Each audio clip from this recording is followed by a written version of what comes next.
Hey everybody, it's Friday, it's almost Shabbos, and I wanted to share a Dvar Torah, something to inspire your Shabbos table and hopefully to create conversation around the Shabbat table. So in the Parsha, we find out about the death, we read about the death of Aaron HaKohen, Aaron the priest, who was the brother of Moshe. And it says that Aaron died, and he was mourned by the Jewish people for a period of time. And then immediately after, the very next verse says that the Jewish people in their travels in the desert were attacked by an army, by the nation of Canaan, one of the Canaanite nations. And the question is, why does the Torah seem to juxtapose these two ideas? The death of Aaron, immediately followed by an attack from the enemies. There's a very deep and important idea over here, a simple but important idea, and that is that Aaron was famous. His shining quality, what really made him stand out among everybody else, was his quality, his attribute of Ohev Shalom. He loved peace. He was a peacenik. And he was Rodev Shalom. He actively pursued peace at every opportunity, meaning that he was the great unifier. He is the person that kept the Jewish people together. He brought them together. He united them. He would, when there was discord or when there was a lack of harmony among the Jewish people, he was always there to create peace and make harmony and reestablish unity among the Jewish people.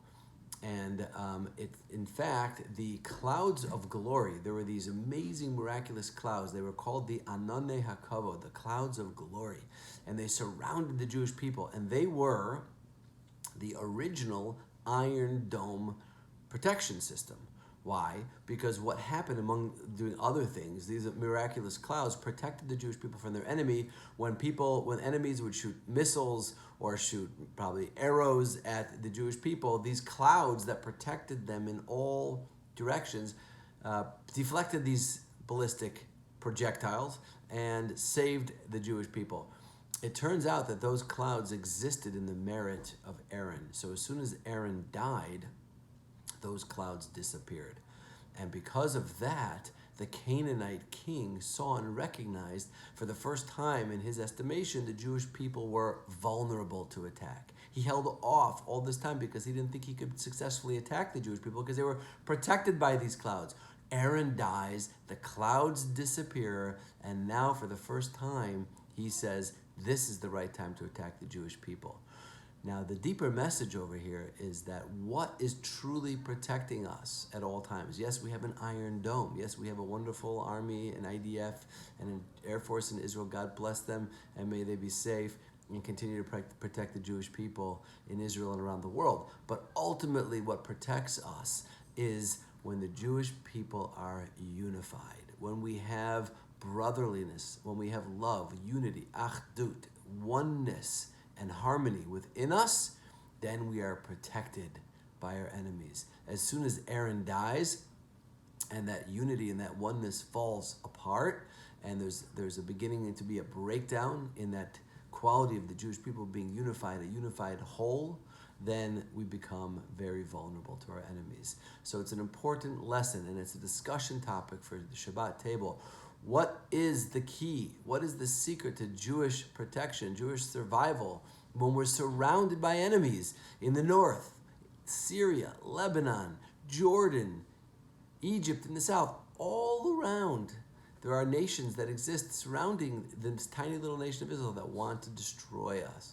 What protects us? Yes, we have a wonderful army. Yes, we have a great Iron Dome system. But ultimately, what protects us is our unity and our connection to each other, and that is something that is the most important thing for us to focus on and to think about moving forward. So I want to wish everybody a wonderful Shabbos. I hope to see you. Come to L'chaim Center. We're open for davening and for services. Come and join us and have a wonderful Shabbat Shalom. By the way, Ali's teaching for anybody who's interested on Shabbos morning at 10:45. Services begin at 9:15. If you want to be part of the JFK Club, you know what the JFK Club is? Just for Kiddush. you can do that too. We just want to see you. Have a great Shabbos, everybody. Shabbat Shalom.